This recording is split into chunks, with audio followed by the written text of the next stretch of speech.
Everyone, जैसे कि आपको आग के बारे में लग रहा था कि भाई आग को बुझाना कैसे है, ये तो हम सबको पता है, तो इसके बारे में डिस्कशन करने की कहाँ ज़रूरत है। तो आई होप कि उसको पढ़ने के बाद अब आपको पता है कि हमें डिस्कशन करने की ज़रूरत क्यों थी। तो वैसे ही आज हमको पढ़ना है फ्लेम के बारे में, और उस फ्लेम के बारे में जिसको देख के हमें लगता है कि यार ये छोटी सी तो फ्लेम है, इसके बारे में तो हम क्या ही पढ़ेंगे। तो जी नहीं, इसके भी बहुत सारे नाम हैं। आई मीन फ्लेम के कुछ पार्ट्स है, बहुत इंपॉर्टेंट पार्ट्स है जिनके बारे में हमको पढ़ना है। So I Lavina Kumawat welcoming you all at score Shala. देखो, इस टॉपिक को पढ़ने के बाद आपको ये तो क्लियर हो जाएगा कि जो सोने और चांदी के आइटम्स को गर्म करके उनको मेल्ट करवाते हैं, तो वो फ्लेम के कौन से पोर्शन से करवाते हैं। अब सोचो, इतनी सी छोटी सी फ्लेम होती है, उस फ्लेम के भी कितने पोर्शन हो सकते हैं। तो जी हाँ, फ्लेम के भी 3 to 4 पोर्शन होते हैं और बहुत ज्यादा इंपॉर्टेंट पोर्शन होते हैं। कुछ पोर्शन ऐसा होता है जो कि ज्यादा गर्म होगा, कोई पोर्शन ऐसा होगा जो कि बिल्कुल कम गर्म होगा। और इस वीडियो के अंदर आपको इसका आंसर भी मिल जाएगा कि जो लोग मोमबत्ती को बिल्कुल हाथ से बुझा देते हैं, क्या उनका हाथ जलता नहीं है, और अगर नहीं जलता है तो क्यों नहीं जलता है। तो ये सारा आपको इस वीडियो के अंदर पता चल जाएगा। अगर हम बात करें इस फ्लेम की, तो मुझे लगता है कि फ्लेम हम सबने बहुत बार देखी हुई, बहुत बार क्या, हम रोज ही देखते हैं, हर सुबह शाम दोपहर में हम देख लेते हैं। कहीं और की हम फ्लेम देखे ना देखे, लेकिन हाँ, हम इसकी ये वाली फ्लेम तो जरूर देख लेते हैं। ये हम कहाँ देखते हैं, तो हमारे घर में जब खाना पकाया जाता है तो ये फ्लेम हमारे काम आती है, बहुत काम की चीज है ये फ्लेम। वहीं अगर हम पुराने जमाने की बात कर ले, जहाँ पर लकड़ी का, कोल का यूज किया जाता था, काउडंग केक्स का यूज किया जाता था, तो वहां पर भी आग की जो लपटें होती थी बहुत ज्यादा इंपॉर्टेंट होती थी। क्यों? खाना उसी से पकाया जाता था।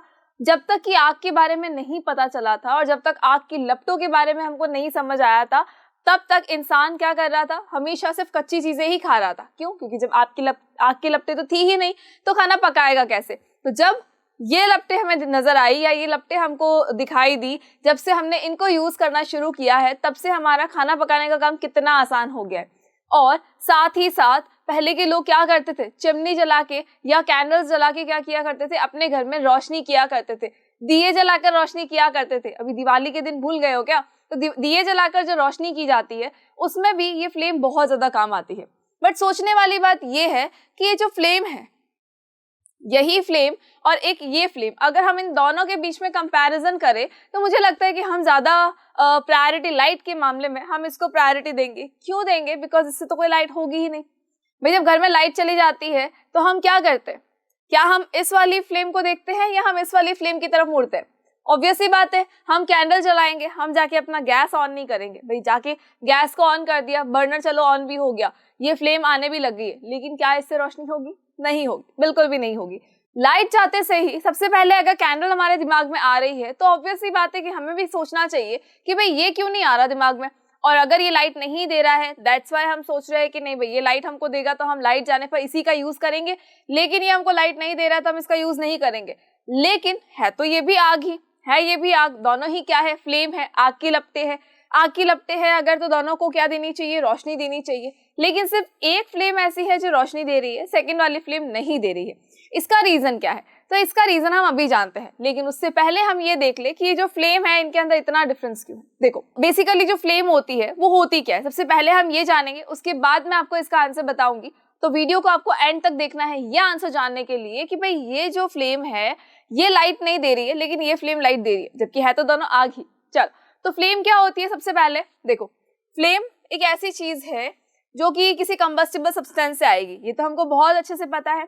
कोई एक ऐसा कंबस्टिबल सब्सटेंस जिसका कंबशन करवाया गया और उस कंबशन के दौरान क्या मिला हमको? फ्लेम मिली। सिंपल सी चीज है।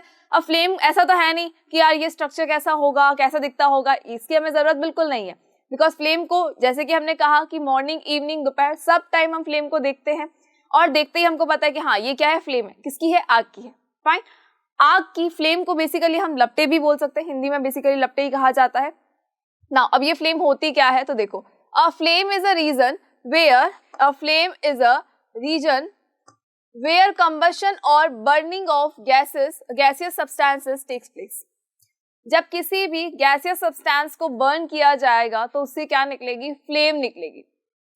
इन शॉर्ट अगर हम देखें तो ऐसा कंबस्टिबल सब्सटेंस जो कि वेपराइज फॉर्म में आ जाए, एक ऐसा कंबस्टिबल सब्सटेंस जो कि वेपराइज फॉर्म में आ जाए, या वो गैसियस स्टेट में भी आ सकता है, तब क्या होगा? वो फ्लेम प्रोवाइड करेगा। अगर कोई ऐसा कंबस्टिबल सब्सटेंस है, कोई ऐसा फ्यूल है जो कि बिल्कुल भी वेपराइज फॉर्म में नहीं आ रहा है, इसका मतलब है कि वो फ्लेम बिल्कुल भी प्रोवाइड नहीं कर सकता। इसके लिए भी हमारे पास एक एग्जांपल है कि अगर हम बात कर ले गैसियस सब्सटेंसेस की, मतलब सबसे बड़ा एग्जांपल हमारे लिए जो गैसियस सब्सटेंसेस का आता है, गैसियस फ्यूल का आता है, दैट इज एलपीजी।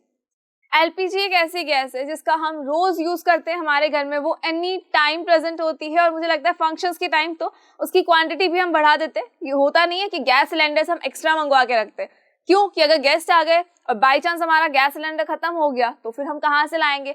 तो ये जो गैसियस स्टेट का फ्यूल है ये बहुत ही जल्दी हमको आग देता है।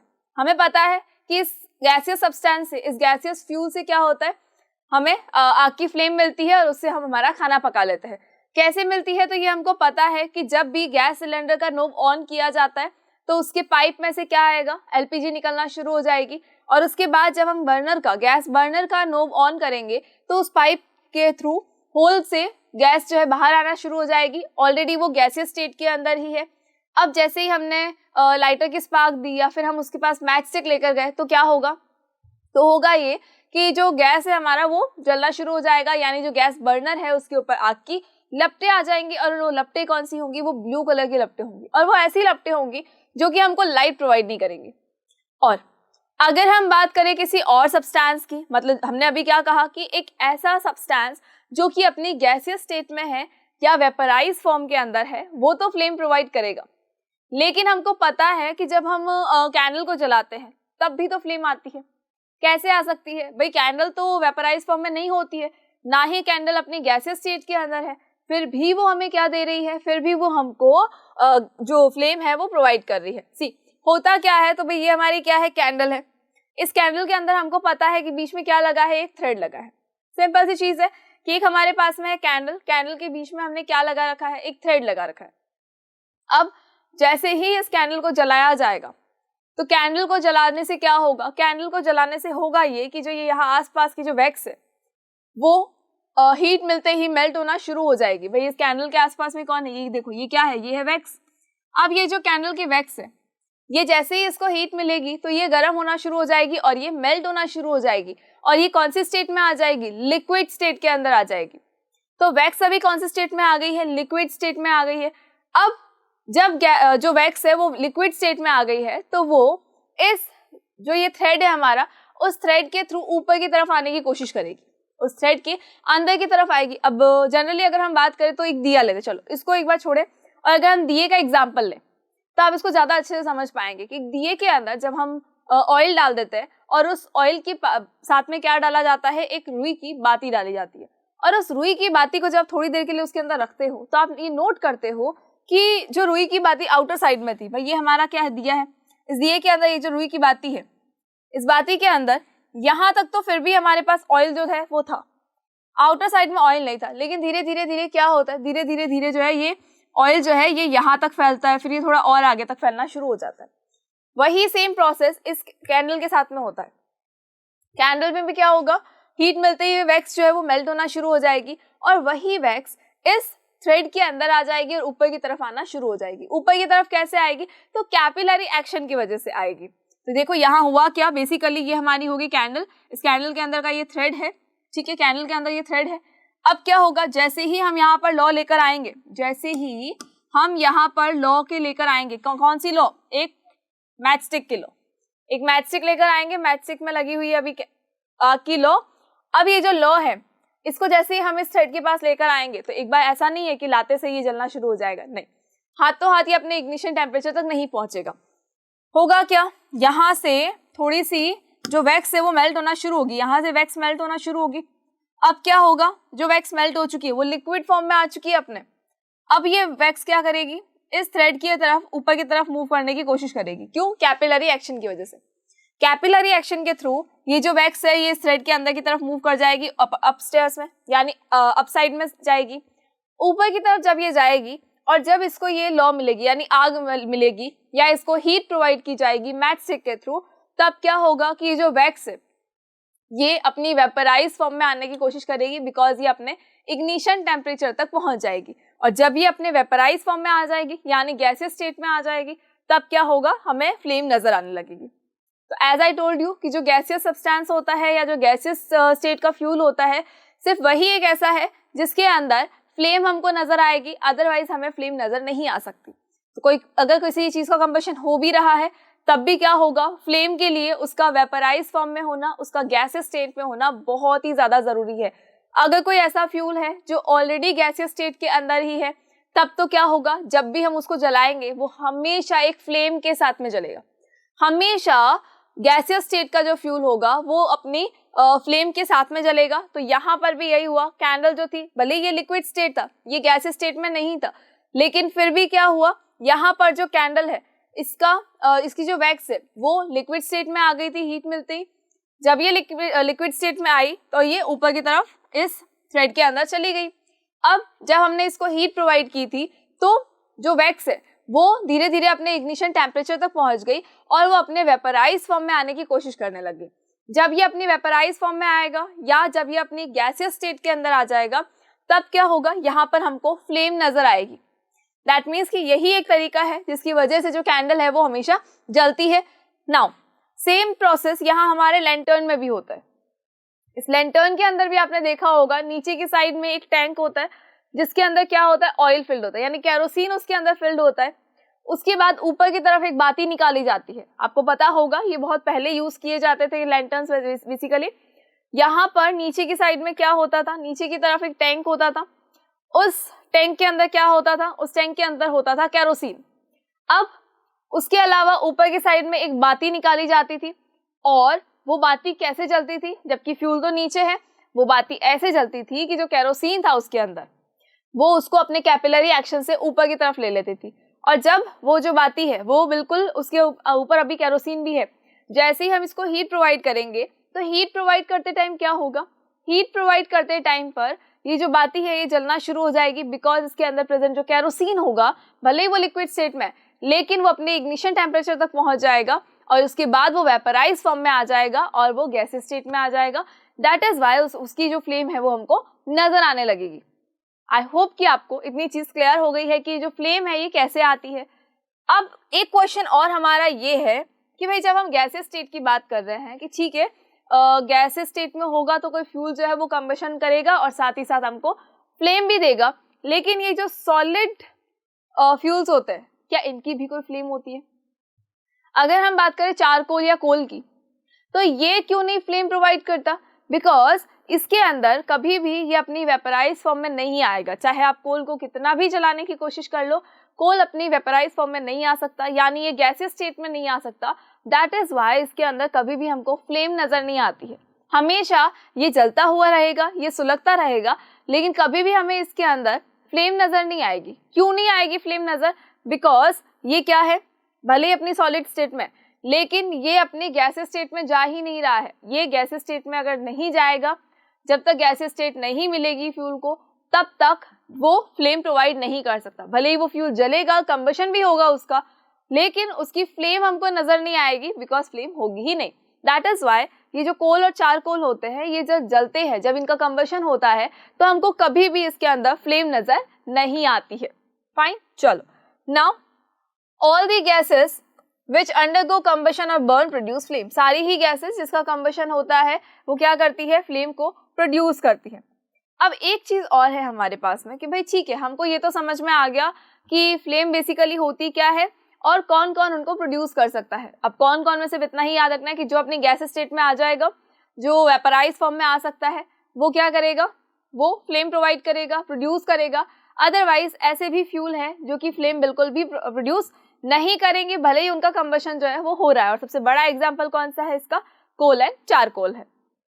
नाउ द क्वेश्चन इज कि कभी कभी होता है कि हमको येलो कलर की फ्लेम नजर आती है और कभी हमको ऐसी ब्लू कलर की फ्लेम नजर आती है। कभी कभी हमको ऐसी ब्लू कलर की फ्लेम नजर आती है और ये लाइट नहीं देती है हमको, और एक फ्लेम ऐसी होती है जो येलो कलर की होती है और वो हमको लाइट भी प्रोवाइड करती है। तो यहाँ पर देखो, इसी फ्लेम के हम देख लेते हैं। यहाँ पर देखो, आपको एक चीज याद रखनी है कि जब भी हम ब्लू फ्लेम की बात करेंगे तो ये जो ब्लू फ्लेम है ये हमेशा नॉन लुमिनस फ्लेम होती है। ब्लू फ्लेम कैसी होती है, हमेशा नॉन लुमिनस फ्लेम होती है, non luminous flame. Fine, blue flame कैसी होगी? नॉन ल्यूमिनस फ्लेम होगी, यानी कि ये वो फ्लेम है जो कि बिल्कुल भी लाइट प्रोवाइड नहीं कर रही है। ल्यूमिनस का मतलब हमको पता है, हमने ल्यूमिनस ऑब्जेक्ट्स और नॉन ल्यूमिनस ऑब्जेक्ट्स के बारे में भी पढ़ा है कि वो ऑब्जेक्ट जो कि अपनी लाइट देते हैं वो ल्यूमिनस ऑब्जेक्ट्स होते हैं।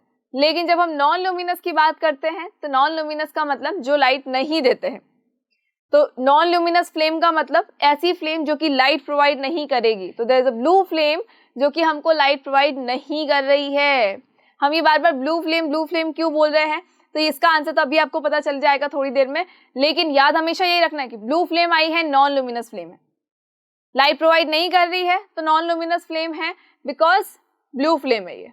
फाइन, चलो अब नॉन ल्यूमिनस का नाम आते ही आपको याद होना चाहिए कि it will be blue.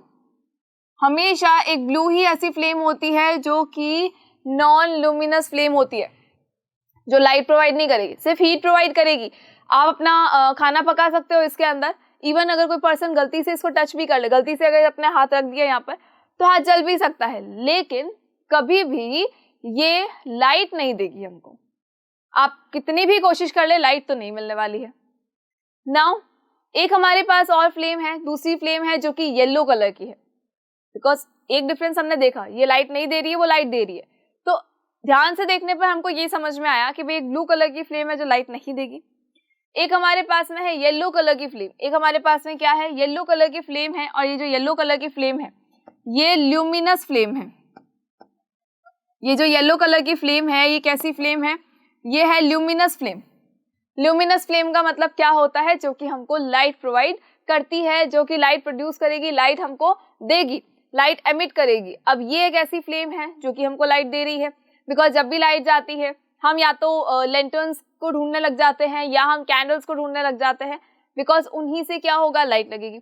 Light लगेगी मतलब कि थोड़ी सी रोशनी हो जाएगी आसपास के अंदर। उसके अलावा अगर दियों की बात कर ले, दिया भी हम ढूंढ सकते हैं, क्योंकि दिए को भी जलाने से क्या होगा, आसपास में रोशनी हो जाएगी। तो इन फ्लेम्स को हम क्या कहते हैं, ल्यूमिनस फ्लेम कहा जाता है। इन फ्लेम्स को क्या कहा जाता है, ल्यूमिनस फ्लेम कहा जाता है। तो हमें ये चीज याद रखनी है कि नॉन ल्यूमिनस फ्लेम क्या होती है और ल्यूमिनस फ्लेम क्या होती है। अब एक और डिफरेंस आता है इनके अंदर कि भाई ये जो नॉन ल्यूमिनस फ्लेम है, यानी कि ये जो ब्लू फ्लेम है, ये वो फ्लेम है जिसका कि कंप्लीट कंबशन हो चुका है। इसका क्या होगा, हमेशा कंप्लीट कंबशन होगा। ये ब्लू फ्लेम वो फ्लेम है जिसका हमेशा क्या होगा, कंप्लीट कंबशन होगा। फाइन। और ये जो येलो फ्लेम है, येलो फ्लेम का मतलब होगा कि हमेशा इसका इनकम्प्लीट कंबशन होगा, इनकम्प्लीट कंबशन होगा। लुमिनस फ्लेम का मतलब यही होता है कि इनकम्प्लीट कंबशन की वजह से जो येलो फ्लेम आ गई है वो क्या करेगी, लाइट प्रोवाइड करेगी। अगर कंप्लीट कंबशन हो जाता है तब तो क्या होगा, ब्लू कलर की फ्लेम आएगी जो कि नॉन लुमिनस होगी, जो लाइट प्रोवाइड नहीं करेगी। लेकिन अगर इनकम्प्लीट कंबशन होता है तो इनकम्प्लीट कंबशन की वजह से क्या होगा, येलो कलर की फ्लेम नजर आएगी जो कि ल्यूमिनस होगी, यानी कि वो लाइट भी देगी। क्यों देगी ये लाइट, तो जब हम बात करते हैं इनकम्प्लीट कंबशन की, इनकम्प्लीट कंबशन का मतलब ये होता है कि जब जो फ्लेम है या जो पूरा जो फ्यूल है हमारा वो पूरा का पूरा नहीं जल रहा है। कब नहीं जलेगा, तो ऑक्सीजन की अगर ऑक्सीजन जो है वो लीक हो जाती है, यानी कि अगर ऑक्सीजन की थोड़ी सी कमी हो जाती है, जितनी एडिक्वेट क्वांटिटी होती है ऑक्सीजन की, इसको प्रॉपरली कंबशन करवाने के लिए, अगर उतना ज़्यादा उसको ऑक्सीजन नहीं मिल रहा है, उससे कम अगर ऑक्सीजन मिल रहा है तो क्या होगा, तो होगा ये कि इनकम्प्लीट कंबशन। ये हमको पता है, कंबशन का प्रोसेस कंप्लीट करने के लिए ऑक्सीजन का होना बहुत ज़्यादा ज़रूरी है, because it is the supporter of the combustion. लेकिन अगर हम ऑक्सीजन को ही रिमूव कर दें या अगर हम उसको कम कर दें तो ऑक्सीजन क्या होगा, बिल्कुल कम हो जाएगी। ऑक्सीजन के कम होते ही क्या होगा कि ये जो कंबशन हो रहा था अब ये इनकम्प्लीट कंबशन रह जाएगा। और उस इनकम्प्लीट कंबशन में क्या होता है, इनकम्प्लीट कंबशन के टाइम पर जो पोर्शन है, जो रीजन है जहां पर इनकम्प्लीट कंबशन हुआ है, वहां पर अगर हम अगर उसके पास में कोई कॉपर का कोई पीस लेकर जाते हैं या कोई वुड का पीस लेकर जाते हैं, तो वहां हम थोड़ी देर के बाद नोट करेंगे कि उसके ऊपर ब्लैक कलर की एक रिंग बन गई। मतलब अगर सपोज मैं बात करूं कि मैं इसको लेकर गई हूँ तो क्या होगा, आसपास में यहाँ पर एक ब्लैक कलर की रिंग बन जाएगी। उस ब्लैक कलर की रिंग का मतलब क्या हुआ, उसका मतलब ये हुआ कि वहां पर अनबर्न्ड कार्बन पार्टिकल्स घूम रहे हैं, पार्शियली बर्न्ड या अनबर्न्ड कार्बन पार्टिकल्स घूम रहे हैं। और वही कार्बन पार्टिकल्स क्या करते हैं, हीट मिलते ही थोड़ा सा ग्लो करने लग जाते हैं और वही ग्लो क्या करता है, हमको येलो कलर की फॉर्म में नजर आता है और आसपास में लाइट प्रोवाइड कर देता है। सी हुआ क्या, देखो वापस एक बार सुने, इसको अच्छे से सुने ताकि ये हमारे माइंड में बिल्कुल स्टक हो जाए, भूले नहीं हम इन चीजों को। और ऐसा याद ऐसे रखना ना कि मतलब रटने की जरूरत भी ना पड़े और नींद में भी कोई पूछे तो हमको आंसर पता हो। देखो हुआ क्या, यहाँ जहां पर येलो कलर की फ्लेम आ रही है, बेसिकली हमने क्या कहा कि वहां पर हो रहा है इनकम्प्लीट कंबशन। तो वहां जो फ्यूल है जिसका इनकम्प्लीट कंबशन हो रहा है, तो वहां पर कुछ कार्बन पार्टिकल्स जो है वो फ्लोट करते रहेंगे। अनबर्न्ड या पार्शियली बर्न जो कार्बन पार्टिकल्स है वो वहां पर फ्लोट करेंगे और हीट की वजह से, जो आसपास की हीट मिल रही है, उस हीट की वजह से वो ग्लो करने लग जाएंगे और उसी का ग्लो जो है वो हमको लाइट की फॉर्म में नजर आता है। यानी कि इसके अंदर भी क्या हो रहा है, फ्यूल का इनकम्प्लीट कंबशन हो रहा है। बट अगर हम गैस बर्नर की बात करें, यहाँ कंप्लीट कंबशन हो रहा है, यहाँ कोई प्रॉब्लम नहीं है, बिकॉज एलपीजी जो है वो ऑलरेडी अपनी गैसेस स्टेट के अंदर है। तो प्रॉब्लम कैसे हो सकती है, पूरी की पूरी जो गैस है वो कंप्लीट बर्न होगी। दैट इज वाई ये क्या है, ये कंप्लीट कंबशन में आता है और ये इनकम्प्लीट कंबशन में आता है। और एक और वर्ड लुमिनस और नॉन लुमिनस, इसको भी हमको नहीं भूलना है। बट एक और चीज है जो कि हमें ये ब्लू फ्लेम नजर आते आते हमने कुछ और भी देखा है, जिसको कभी हम नोट भी करते हैं, कभी कभी हम नोट कर देते हैं, कभी कभी हम भूल जाते। देखो ये जो गैस बर्नर हमको हमेशा एक ब्लू कलर की फ्लेम देता है, वही गैस बर्नर हमको ब्लू की जगह ये इस तरह की फ्लेम देने लग जाए तो क्या होगा। जब कभी भी गैस सिलेंडर खत्म होने वाला होता है तो बेसिकली ना मम्मी उसको देख के ही बता देती है कि हाँ अब ये गैस सिलेंडर खत्म होने वाला है, जबकि हम उस चीज को नहीं बता पाते। हमारे लिए तो क्या होगा, जब वो पूरा नोब जो है भले ही हमने ऑन कर दिया, फिर भी अगर हमारा गैस बर्नर काम नहीं कर रहा है, उसमें से कोई गैस रिलीज नहीं हो रही है, फ्लेम नहीं आ रही है, तब हम कहेंगे कि हाँ हमारे जो गैस सिलेंडर है वो खत्म हो गया। लेकिन मम्मी इस चीज को देखकर बता दे, इस फ्लेम के कलर को देख के बता देती है कि हाँ ये जो गैस है, गैस सिलेंडर है हमारा, ये ऑलमोस्ट अभी खत्म होने वाला है। क्यों बता पाती है, तो देखो अभी जो हमने बात की कि कंप्लीट एंड इनकम्प्लीट कंबशन की, तो यहाँ पर वही है, जब तक एलपीजी जो है वो प्रॉपर एडिक्वेट क्वांटिटी में आ रही थी, उसको प्रॉपर एडिक्वेट क्वांटिटी में ऑक्सीजन भी मिल रहा है, फ्लेम भी हमने दे दी, उसको अपने इग्निशन टेम्परेचर तक भी पहुंचा दिया है, तब तो क्या होगा कि ये ब्लू कलर की फ्लेम बनेगी। लेकिन जैसे ही इसके अंदर थोड़ा सा ट्विस्ट हो जाएगा, यानी कि अगर हम इस फ्यूल को कम कर दें, जब एलपीजी गैस खत्म होने वाली होगी तो जो बाहर आएगी वो बहुत ही कम गैस आएगी। उसके अलावा इसको ऑक्सीजन भी उस टाइम प्रॉपर नहीं मिल पाएगा, बिकॉज ये पूरी है ही नहीं तो ये लेगी कैसे। तो उस टाइम पर क्या होगा कि इसका कंप्लीट कंबशन नहीं होगा, यहाँ पर होगा इनकम्प्लीट कंबशन। तो उस इनकम्प्लीट कंबशन का रिजल्ट क्या होता है, उसका रिजल्ट होता है ये येलो फ्लेम।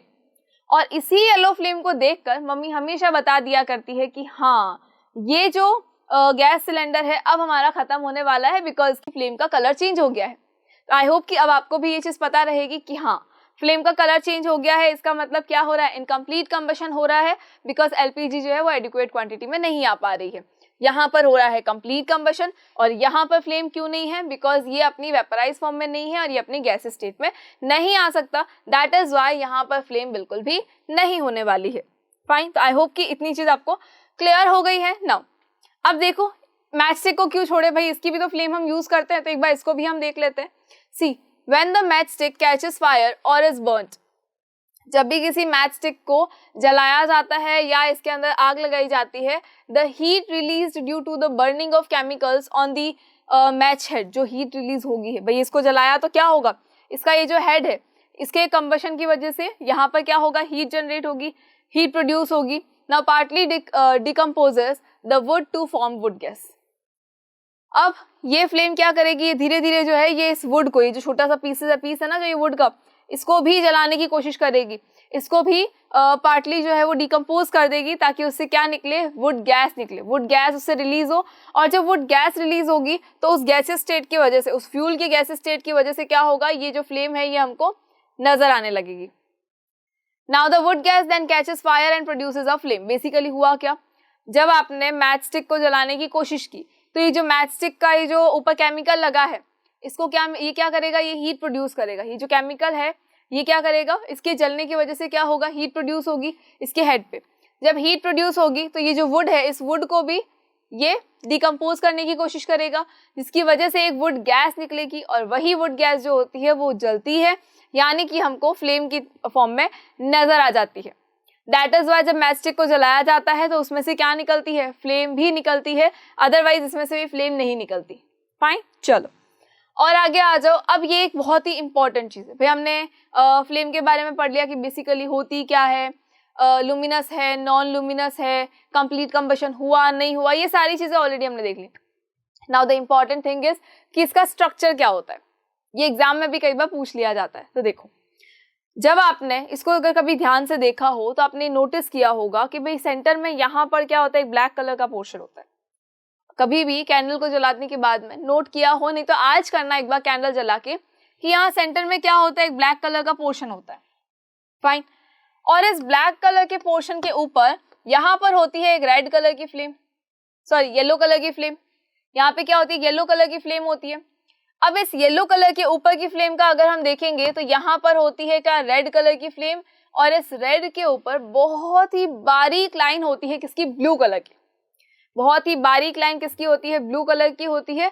और इसके अलावा ये क्या है, ये तो एक रेड कलर की, उसके अंदर जाओगे तो येलो कलर की फ्लेम है, और उसके अंदर यहाँ आ जाओगे तो ब्लैक कलर का आपको नजर आ जाएगा।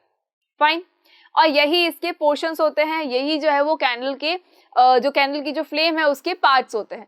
अब फर्स्ट पार्ट कौन सा है या फर्स्ट जोन कौन सा है, तो वो देखो, inner most, middle and outer most.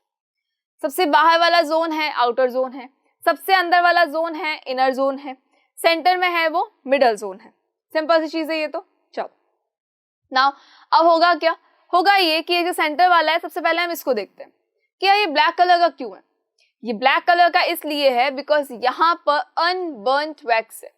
यहाँ पर क्या है, अनबर्न्ट वैक्स, यानी कि एक ऐसी वैक्स है जो कि अभी तक जली नहीं है, पूरी बिल्कुल भी नहीं जली है, अनबर्न्ट है। और अनबर्न्ट हमेशा कैसी होती है, ब्लैक कलर की होगी।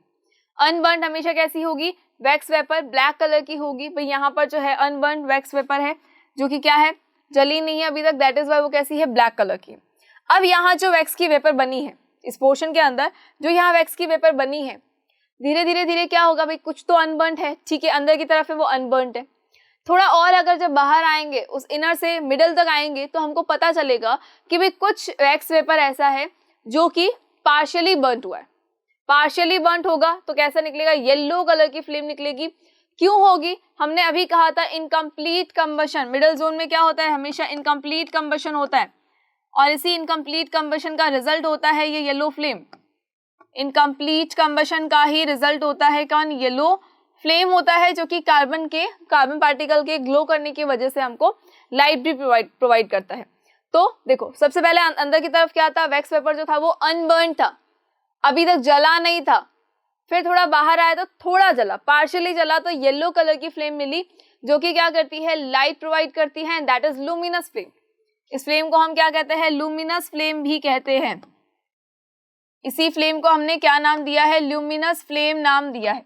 फाइन, चलो अब एक और चीज क्या है, आउटर मोस्ट, जो बिल्कुल आउटर वाला पार्ट होता है, सबसे बाहर वाला, जो कि हमको रेडिश कलर का नजर आता है, और उसके बाहर अगर बिल्कुल पतली सी एक ब्लू कलर की हमको लेयर भी नजर आती है, तो वो क्या होता है, वो वाला पोर्शन है जिसका कि कंप्लीट कंबशन हुआ है।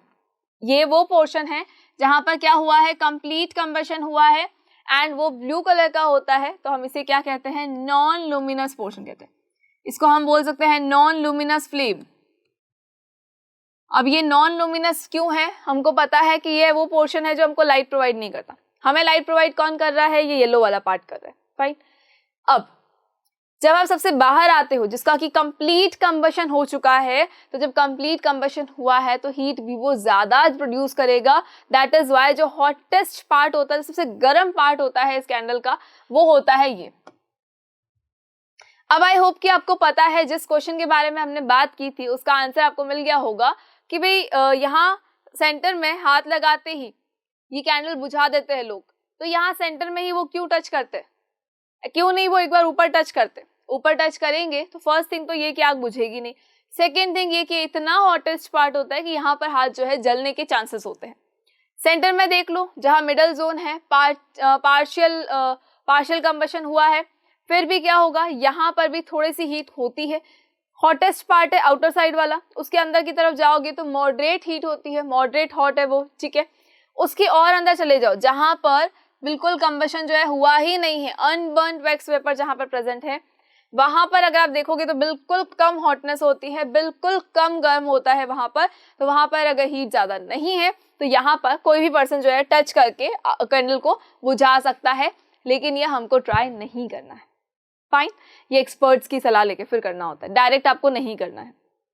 तो आई होप कि आपको कैंडल की जो फ्लेम है उसका स्ट्रक्चर क्लियर हो गया होगा।